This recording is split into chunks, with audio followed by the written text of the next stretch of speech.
After the popularity boom of Yakuza in the West, many sequel ideas were thrown around by the community. A Majima exclusive spin-off, a Watase spin-off, a game where Kuze becomes a boxing mariachi with El Donte and Raiden.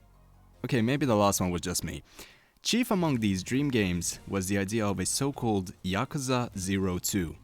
Granted, most of this came from the Western community, and in all honesty, I definitely understand the sentiment. To this day, I've yet to find a game that's not just a near-perfect entry point to a lengthy series, but also the perfect homage to its evolution. It turned out perfectly the last time, so why not do it again, right? Well, there's a lot of problems with this premise.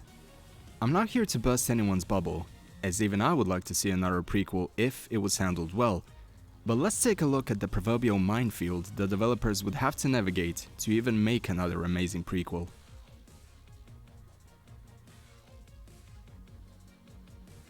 The problem with making several prequels in a series is the danger of telling a story that doesn't need to be told. Some examples of that going wrong among my favorite game series include the likes of God of War Ascension and Metal Gear Solid 5 The Phantom Pain. They weren't bad games. They were simply limited ever since their inception in what they could do both narratively and mechanically. They wound up raising more questions than answers in the end. But if you want a more familiar example, look no further than the Majima saga in Yakuza Kiwami 2. It followed the blueprint that Yakuza 0 set up with the semi-romantic undertones with Makoto, introduced disposable characters that were never ever hinted at in any of the other games, and ultimately felt lackluster due to a limited moveset and general gameplay scope. No matter how much potential this saga had in the beginning, the end result left everyone with a bittersweet feeling, for one reason or another. This is still a canon prequel though, much like Yakuza 0, and the same starting rule applies to the upcoming Like a Dragon Gaiden. Speaking of Gaiden, it's in a fairly unique spot come to think of it, as it's technically both a prequel to 7 and a sequel to it, which would finally lead into Like a Dragon 8. The difference here is that Gaiden has more creative leeway than a potential Yakuza 02. Since Lat 8 has only briefly been teased so far, RGG Studio can tell whatever story they want with Gaiden after elaborating on Kiryu's activity underground, between the events of Yakuza 6 and 7, and all of the info revealed that way can help alleviate pacing problems that could happen in Like a Dragon 8, now that we'll have to narratively balance out both Kiryu's involvement and the involvement of Ichiban's entire crew. With 02 on the other hand, it needs to work both as a continuation of 0 and a prequel to Yakuza 1, two titles whose narratives we know all too well by now. With the way 0 presented us with some long sought after boss fights, there is very little for a sequel to do that wouldn't lead to pointless retcons or rehashing events that have yet to happen, like fleeing the Tojo clan headquarters and the car chase between 0 and Kiwami. Now, you could always say, why not go further back? Make a game that predates even Yakuza 0. Now, that's an interesting premise. So, let's take a look at that.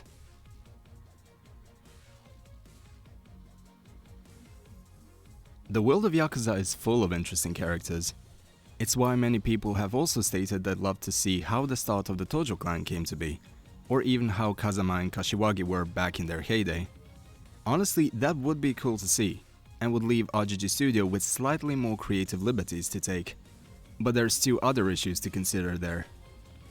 Because of the nature of such a prequel, most of the fan-favorite characters would be absent because they'd be too young during the prequel's timeline, or again, set up plot points that would go nowhere. Remember, Yakuza 0 was also built as an homage and answer to everything presented in Yakuza 1 through 5. There is very little left here to call back to, without it feeling like cheap fan service, and RGG Studio is far too good to do that. On the other hand, they could make this new prequel a complete standalone that distinguishes itself from every other mainline, both in gameplay and characters. But again, when you look at the popularity polls, those old Tojo clan figureheads aren't really popular among fans, so we'll either have a game that underperforms, or we'll get another case of Ukiyo Tatsuya, i.e., we see a new phenomenal character that deserves more screen time, but then gets shelved in lieu of other projects with more public interest. And by the end of it, you'll have another vocal minority wanting a prequel sequel, so we'd be back to square one. All of these things are so interconnected that it feels like a Metal Gear narrative. And speaking of Metal Gear, it's a franchise where the need to do additional prequels led to the series feeling more convoluted and bloated than most people would like, with a recognizable dip in quality starting with Metal Gear Solid Peace Walker when compared to the original trilogy. But I know that whenever people say they would like a Yakuza 0 2, they likely have one very specific idea in mind, an idea spearheaded by a certain misbehaving puppy.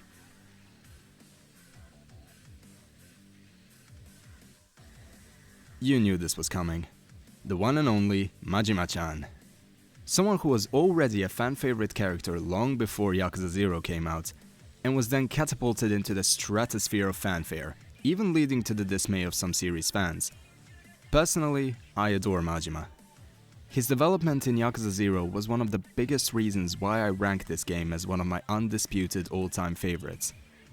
I'd love to see more from him at some point if it was done well, and here's the thing, if RGG Studio has an idea that they think is good enough, they'll do another title with him regardless of the feedback.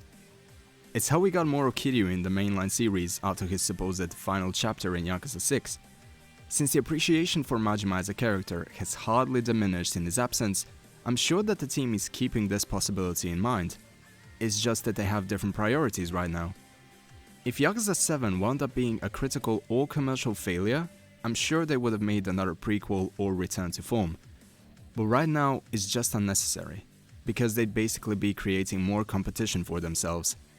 The franchise already gets almost 2 new releases every single year, and the game prices in general just keep increasing indefinitely.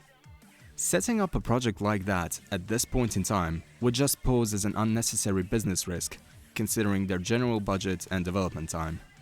Plus, RGG Studio is currently experimenting with some new tech, and if we got another prequel anytime soon, it would wind up having the same mechanical flaws that Yakuza 6 had all over again, being a title that would test drive a brand new engine. But the most important thing I would like to point out about a Majima-centered sequel is the risk of ruining one of his biggest qualities: mystique. Part of his charm is that you never know what he's thinking. He might just want to have a drink with you, or alternatively, he may try to run you over in the truck. Add to that the concept of Hanya Man, who is completely unrelated to Majima, but whatever, and you have someone who is a volcano of potential, to the point where it can even shackle the writers creatively, because technically, anything Majima would do could still be in character for him, because of the nature of his Mad Dog persona.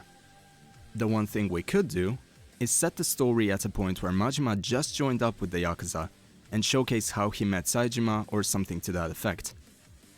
But once again, we would just be back to square one, for the 3rd time in this video script alone. What made the prospect of Yakuza 0 such an amazing idea is the fact that there was very little known about the franchise's world and events prior to Yakuza 1. Now, that void is filled, so it's best not to try and detract from this game's qualities. As it stands, this series really only needs one prequel, because it's already near perfect, and the fact that this game came out so amazingly is a testament to the effort and love that the team carried while creating it. So to conclude this discussion, I'll just say that I trust RGG Studio. I generally hated RPG games, but this series made me enjoy many of its core elements. I hate turn-based combat, but I think Yakuza 7 is absolutely brilliant. I've yet to be disappointed by this wonderful group, so whether or not we get any more prequels from them, or just more stories in RGG Online, is something only the team themselves should get to decide. And that is it for today.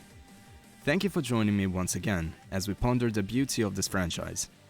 If you have some thoughts of your own on the topic, the comment section is yours to visit. Also, I'm aware that Ishin Kiwami is the hot new thing coming out soon, but considering the fact that I'm still a broke college student for now, I'll have to shelve any content on that particular title for the time being. That being said, I'm still beyond excited for its release, and I hope you are as well. Anyway, that's all from me. Until next time, take care of yourselves and have a great day. Cheers!